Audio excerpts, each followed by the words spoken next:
cannot rely on the industries of the 20th century, which were our fishing and our timber. We have to find a way to thrive in the 21st century. And here at Beacon Broadband, we believe that the broadband is going to be the catalyst to be able to create a thriving economy on the south coast of Oregon. Welcome to episode 472 of the Community Broadband Bits podcast. I am Sean Gonsalves, senior reporter and editor, sitting in for the vacationing Christopher Mitchell. He will be back this week and will return to the airwaves for the next episode. So there's still time for our listeners to send in a bunch of emails to tell him what a fabulous job we've done since he's been gone.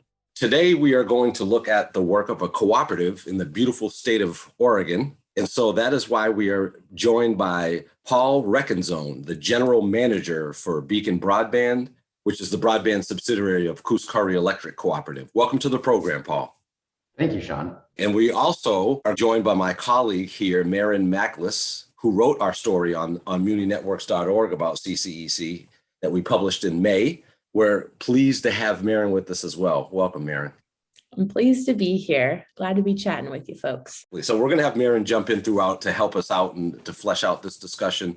But just to get us started, Paul, why don't you tell us a little bit about you and how you got to Beacon Broadband? Well, thank you. I've been working in broadband development for probably 15 or 16 years. The long story in an abbreviated version is when I graduated from college with an English degree from the engineering school, the University of Nevada, Reno, I didn't know what to do. So I joined the Army, spent about 7 years in the Army learning how to be a local area network engineer. After doing local area network engineering for about 15 or 20 years, I bumped into the city of Payson, Utah, where in Payson, they were participating in the Utah Telecommunication Open Infrastructure Agency project, or Utopia. And I got so enamored with what Utopia was doing that I called them up and I said, "You guys need a project manager." And they said, "Yes, we do." So I spent 7 to 10 years as project manager on the Utopia project. Then I spent another 7 years as an independent consultant doing broadband development work for municipalities. And that landed me here on the south coast of Oregon in this beautiful rainforest that I live in now. And when I got here, I started reaching out to Coos Curry Electric Cooperative and saying, I've been working with counties and states and cities to try to get them to develop broadband. And I haven't really done where the real root of this work comes from, which is going to be the electric cooperatives. The electric cooperatives across this country are the ones that are going to be driving a significant amount of broadband development over the next probably decade, 2 decades. Yeah, it's, Utopia Fiber, of course, is something that, we're very familiar with. And Chris has had various folks from Utopia on here quite a bit. And I know, in the early years, it was a bit of a struggle for Utopia. And now businesses are booming. And they're doing fabulous work. And also, you talking about, your background working with counties and municipalities and then cooperatives. And I think, you hit the nail right on the head just in terms of how well positioned cooperatives are to deliver broadband across their service territories. I mean, that was one of the reasons why we were excited with the infrastructure bill and how initially the thought was there was going to be prioritizing electric cooperatives and municipalities. It looks like that has kind of taken a back seat, but still electric co-ops, I think, are going to still play a pivotal role in bringing broadband to lots of folks. Cooperatives absolutely will be playing a pivotal role, regardless of whether the infrastructure bill puts us in the forefront or just allows us access to the funding. More and more electrical cooperatives across the nation are recognizing that broadband is the next essential service. And just like Coos Curry Electric Cooperative determined that 85 years ago, a group of people could not get electricity into the Sitcom Valley of Oregon. Today, their descendants, in fact, the grandson of Coos Curry's founder is one of our pre-registrants. And he lives in his grandfather's house. And Wow. He cannot get broadband. He can get electricity now because of his grandfather's work, but he cannot get broadband services. So we're excited to be able to eventually bring fiber to his house and give him synchronous gigabit Ethernet. That's terrific. Maren, come on and jump on in here. Yeah, I was wondering, Paul, like, can you just describe for our listeners what the region kind of looks like, what Coos and Curry County look like? Because you've described it as like a rainforest canopy, I think. And I think it's really interesting to learn more about that part of the country. Yeah, it is so gorgeous here on the south coast of Oregon. If anybody listening to the podcast has not had the opportunity to come and visit us here on the south coast, I would throw out there and say you ought to come out here. We're not a tropical rainforest, of course. We don't have parrots and whatnot, but we are a rainforest. We have an evergreen forest that is absolutely gorgeous. We have ferns that grow taller than an adult. Not taller than a child, but taller than an adult. Ferns will grow. You can walk 15 feet off of the highway, and you're in a completely different world. It is just absolutely gorgeous. We are quite isolated. We are 2.5 hours from a regional airport. To get to Portland International Airport, which is the nearest large airport or mid-sized airport. From the northern part of our service territory, it's a 4-hour drive. From the southern part, it's a 6-hour drive to get to a major airport. Wow. We have no interstates through our service territory. We have a couple of state highways that run through our service territory, but we're really a very geographically isolated and environmentally gorgeous area. And so to bring broadband into that, to be able to take the light on the fiber and transform our environment the same way the light coming through the fog transforms our environment is going to be just a critical thing for the businesses and the residents, the school children, and every aspect of people's lives here on the South Coast. It is a beautiful area. And how many people live in those counties?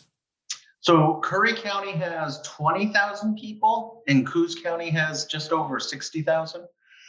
We do not serve the entirety of Coos County, so we're going to be passing about 18,000 addresses. Okay. And historically, so I'm interested for you to tell us a little bit about the electric co-op's history, actually. Yeah, so Ivan Laird, 85 years ago, couldn't get electricity to his farm in the Sitcomb Valley. He went to the privately owned power company at the time, and they simply refused to provide him service. And he recognized that he was not the only one. He went to his neighbors. They had town hall meetings, and they gathered together and they created the Coos Curry Electric Cooperative. At that time, it was the Coos Electric Cooperative because it was only in Coos County. And then through a series of acquisitions and mergers and growth, we became Coos Curry Electric Cooperative. We provide all of the electricity in Curry County and any of the unincorporated areas on the southern 3/4 of Coos County is Coos Curry Electric Cooperative. A total of 20,000 meters, 14,000 individual subscribers. And one of the things that I really like about Coos Curry Electric Cooperative is 87% of its, 87% is hydroelectric power, and about 10% is nuclear power.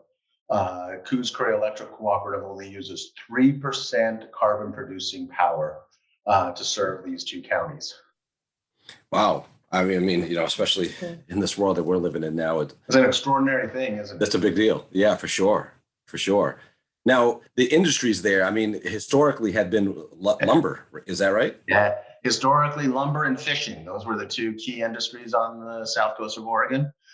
Fishing is still a pretty prevalent industry, but because of the large, just like in the rural farms across America, there's been consolidation into corporate farming.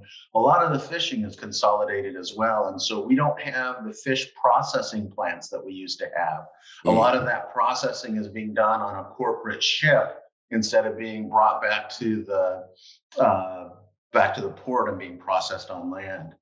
And then the timber industry has really taken a 1-2 punch in the people get mad at me when I say the very good benefit of environmental activity to preserve some of the old growth forests that we have and other things of that nature. But just furthermore, just from a employment status, it used to be 50 years ago, if you were going to be cutting a section of forest, you built a lumber camp and you brought in 400 men and you cut down the trees, and then it worked. It was incredibly difficult work.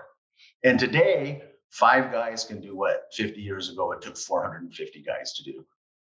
And so just from a labor perspective, from just a manpower, it's still incredibly intense work. And I have a huge amount of respect for those people who work in the timber industry. But from a manpower perspective, the manpower has reduced hugely, which has created a significant economic impact on the south coast of Oregon. As we talk about the industries that are available here, we cannot rely on the industries of the 20th century, which were our fishing and our timber. We have to find a way to thrive in the 21st century. And here at Beacon Broadband, we believe that the broadband is going to be the catalyst to be able to create a thriving economy on the south coast of Oregon. Indeed, yes. And now, so I'm wondering, because in a lot of our coverage with other cooperatives, we've come to see that many of the cooperatives initially got into fiber to, for their SCADA systems and to really to monitor their utility systems and provide for better efficiencies. I'm wondering, is that a similar story there? I'm going to be honest with you and tell you that for our cooperative, that's an also ran. They need that. They believe in it. They look forward to having the fiber to improve their management of the system. But we're a little bit different than a lot of cooperatives, because regardless of whether we have better controls through our SCADA system, we're still going to have the same staffing. It's not going to save us any staffing. Mm-hmm. And so we do want to improve the controls. But when we were meeting with the board of directors to try to doing the analysis of should we get into the broadband business, we did not include that as a high value. We did an analysis as to what it could potentially save the cooperative. But in the end, the thing that convinced the board of directors, after we were able to show them that we could at least not lose money, not necessarily make money, but at least not lose money, the thing that convinced the board of directors, there were 2 elements. The first element is that we were committed to bringing relatively similar service to all of the Coos Curry members. So we weren't going to cut some people off with a fiber to wireless solution. We were going to bring fiber to everybody. And that was a critical element for our board of directors. The second thing was the promise that this can be a transforming technology for the south coast of Oregon. The board was very, and it still is, very enamored with the idea that broadband can bring the same types of changes, the same change in the economic vitality, and the education vitality, and the cultural vitality, the reduction of isolation. They're very engaged that fiber can provide those benefits to their members. And so those are the things that really drove our board of directors to approve the project. I mean, it's really interesting, and especially what you said about, that commitment to serving, every member of the cooperative versus sort of having different, technological solutions, et cetera. That's mm-hmm. one of the things too with cooperatives that I think distinguishes cooperatives' approach and their. Then when you have, sort of just a private broadband provider who's sort of looking to, maximize dollars, and which oftentimes leaves out sectors of communities where it's not economical to build. Sean, I have to concede that in some cases that makes perfect sense. Some cases that's what you should do. That's what you have to do.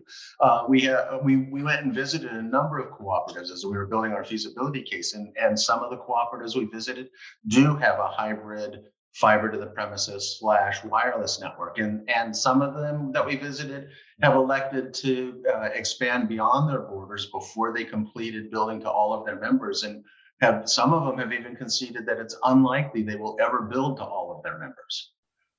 Each cooperative is going to have a different business case and a different driving reason for why they're doing it. I'm general manager for Beacon Broadband, so of course I'm going to say our reasons are the best. But I don't want anybody listening to the podcast or any other cooperative that's out there going, oh man, we simply can't bring fiber to everyone, so we're not going to do it. That's not the message. The message that I want to present is our board of directors said that these were the things that were driving for them. Great points. Well said. Well said. I promise I'm going to let Marion jump back in here, but I just wanted to back up just a tiny bit in terms of the sort of the broad sort of timeline. So when you first started considering, offering broadband services, around what year are we talking? And then how long did it take you to get to the point where you were ready to start building? Right. So Coos Curry started the very first feasibility study in 2018. 2019, we came to a decision that this was something that we were going to do.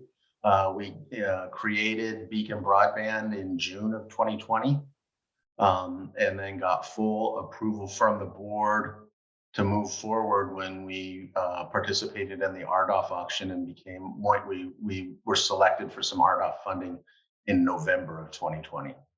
And then the board approved us. And then finally, and then Mary's going to jump in here. Give us a sense of what kind of internet service provider options were there prior. All right. So in about 80% of our service territory, we have service from Charter Spectrum, which is a reasonably good service. They have a 400 megabit over something service. They don't advertise what their upload speeds are. They have a 400 over something service that they offer, which is reasonably good. The other one, when we first started, was Frontier. Frontier sold their Northwest assets to a company called Ziply. Ziply is actually installing fiber in some of the communities here on the south coast of Oregon now, and they offer a reasonably good service as well.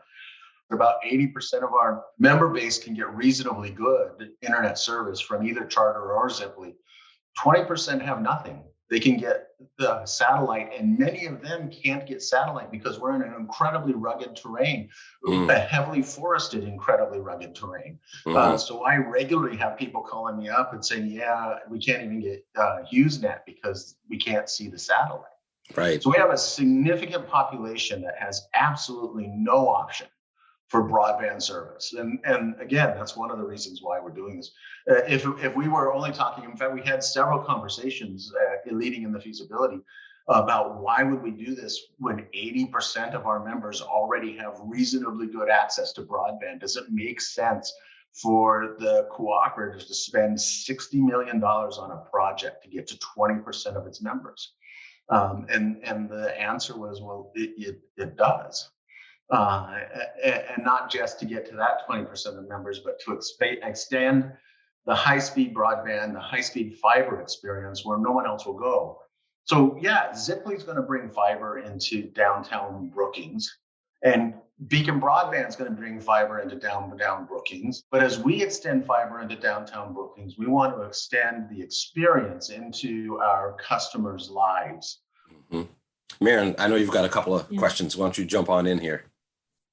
Yeah. Well, something that really stuck out with me in the several times that we've talked about what you all are doing is just, something that you actually just mentioned, like community investment, caring about the community, being accountable to the community. Can you just talk a little bit about, some of the things that you're doing to try and help with this project specifically? Yeah. So thank you, Marion. I sure appreciate that. So again, because we are trying to transform the economy, we have a local hire requirement for all of our construction vendors. At least it's not a huge requirement, but at least 15% have to be from this local area on their crews. And so that's part of what we did. We were just talking about splicing, in fact, today, and we were talking about rather than bringing in a splicing company from outside, should we build the splicing capability here on the south coast of Oregon? And that's a risk that we're probably going to end up taking, to be able to build that skill set here. And then to go beyond the construction and the management of the broadband fiber network, we're working with Southwest Oregon Community College, and we got the community college hooked up with Utah State University, and Utah State University has an exceptional online workforce certification program. And so now Southwest Oregon Community College is going to be an affiliate program of that University of Utah, or the Utah State University program. And we're going to be able to offer remote working certification right here on the south coast of Oregon. In addition to that, we're working with, again, the community college, and we're working with the South Coast Development Center and the Small Business Development Center. We have a 10,000 square foot building that we lease here in Harbor, and there's 17 of us. I mean, we rattle around here like beans in a maraca. And so we're going to take some of that excess space that we have, and we're going to create a co-work facility and an entrepreneurial incubator focusing incubation on broadband-based types of businesses. We have another facility up in Coquille, and we're going to do the same thing. So we're going to take this broadband service that we offer and extend it beyond just offering the broadband service and say, this is how it changes our lives. This is how it revitalizes our economy. This is how it brings the world to us and extends us into the world. That's great. Yeah. So the last time that we spoke, you all had broken ground in April, and you were just kind of, I think, starting the build out process. Where are you at now with everything? I think that if you ask all of us across the nation that question right now, we're all going to say materials delays are wiping us out. And we're in that same boat. Materials delays are wiping us out. We have about 2 miles built now. Woo! We have 1,400 miles that we're going to build. In fact, someone asked me to update. We have this graphic that shows our progress, right? And my marketing person asked me, can we update the graphic? And I said, can you show 0.02% completion on that? and that's where we are. We're just getting started. We got delayed on our launch of our pilot test area because of a variety of materials delays. We will have our first live customers up and running next month. In our pilot test area. We're going to continue to build aggressively beyond the pilot test area and hopefully get paying customers up before the pilot test free service time is done. So we are so far behind in order to give you the short answer, Maren. Yeah. It seems that these supply chain issues are affecting a lot of communities in terms of the timetable in the build out. How long do you expect the build out to take, though? Kind of once you get things really rolling. Our original schedule was to go in 2.5 years to get the 1,400 miles of fiber done. That's an incredibly aggressive schedule. Mm-hmm. With the supply chain problems that we're looking at, we have a number of processes that we're putting in place that will diminish the supply chain problems.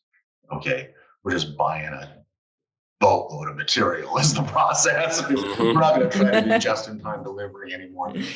So we're going to go ahead and exacerbate the supply issues by buying a whole bunch of stuff that we don't need right now. Mm-hmm. Just so everybody else out there knows, you should probably be doing the same thing to make my life more difficult, since I'm going to be making yours more difficult. But anyway. Right. Become the most hated man in broadband. All of us are doing the same thing. We're all buying everything that we need right now because we can't rely on a timeline any longer. There's a real shortage. Because we have to overcome that real shortage, we're all buying a bunch of stuff that's exacerbating the shortage. Right. And I was expecting that, that was going to be a problem for, cooperatives and other municipal network builders. But I even think I've read recently that AT&T was having a hard time. They usually are at companies like that are at the front of the line. And I think it's messed up some of their timelines. And so it's a massive issue. It has. So yeah, supply chain issues are biting us. So we're going to probably do, instead of 2.5, 3 years, we're probably looking at about a 4-year build to get our 1,400 miles in. We have such desperate demand in our community that we still want to just pull the bandage off as fast as we possibly can. And as soon as we can get all of our processes cycling and our engine running on all cylinders, we're going to build this at 20 miles per week or faster. And so you also have secured, it's 14 million through RDOF funds? About 14 million of RDOF money that we'll be getting. The total project cost is about $60 million. We still have a number of unserved or underserved areas that are unfunded because they're the partial census blocks that the federal government has never been able to figure out how to fund just yet. So we do have some significant opportunity for additional federal and state funding based on the fact that we still have a significant number of unfunded, unserved, and underserved areas. So we anticipate rapid passage and rapid rulemaking of the infrastructure bill to get that $65 billion allocated for broadband out to us, out to projects like ours that are ready to spend that money to bring real change into people's lives. Now, and have you settled on a service tiers and pricing and so forth? We have proposed pricing that our board has not finalized yet. We will be offering right now, our service tiers are at 1 gig, 400 megabits, and 100 megabits per second. We are using an XGS-PON solution, so we're not limited to offering that 1 gig. We can go up higher than that. We do have, like any builder, we have excess fiber in our network. So if somebody really wants to have an 80 gig circuit, we'll put the DWDM in and give them an 80 gig circuit. They will pay us dearly for it, but we'll do it for them. Yeah, for sure. Wow. Now, it will be internet only, or are you offering triple play services? We're going to be offering a triple play service. We do have our internet. Our internet is ready to go. We partnered with a VoIP provider, and we're ready to roll with them. It's public knowledge that we've partnered with Alianza to do our VoIP services. We're still casting about to find the right solution for video. Our age demographic here on the south coast of Oregon runs about 15 to 20 years older than the age demographic across the United States as a whole. And if you thought about deploying a broadband network 15 years ago, you would not imagine doing it without video. Right. And that's the marketplace we're in right now. We believe that we're going to have to provide a traditional broadcast video type of model for about 10 to 15 years before our marketplace transitions wholly to a streaming model. Well, just as, 85 years ago or so, the cooperatives were the heroes in bringing electricity to parts of America that didn't have refrigerators yet and those kind of things. And the cooperatives, I think, are really at the forefront in the broadbandification of the country right now. And it's a pleasure to have you on. We thank you for your work. And, obviously, we'd like to be checking back in with you from time to time as you light up your first customers and as the build out continues. But thank you for joining us. And we hope to talk to you sometime soon. Thank you, and I'm going to say thank you for being here. I have had a long-standing relationship with Christopher and the work that I've been trying to do with broadband development over the decades, and I have been incredibly grateful for the resources that I have found here at this site and in these podcasts. This has always been an incredibly valuable resource for me, so I'm grateful for the opportunity to be able to contribute some back. And you're so right about Chris. We do miss him. He will be back, and we thank you for your courage to be actually our first guest where we actually talk network stuff and network builds without Chris here. So y'all did fantastic work with that. You hear that, Chris? He's gonna have to start watching his back. That's right. That's what we want to hear. Thank you. We have transcripts for this and other podcasts available at muninetworks.org/broadbandbits. Email us at podcast@muninetworks.org with your ideas for the show. Follow Chris on Twitter. His handle is @CommunityNets. Follow muninetworks.org stories on Twitter. The handle's @muninetworks. Subscribe to this and other podcasts from ILSR, including Building Local Power, Local Energy Rules, and the Composting for Community podcast. You can access them anywhere you get your podcasts. You can catch the latest important research from all of our initiatives if you subscribe to our monthly newsletter at ilsr.org. While you're there, please take a moment to donate. Your support in any amount keeps us going. Thank you to Arnie Hughesby for the song Warm Duck Shuffle, licensed through Creative Commons. Thanks for listening.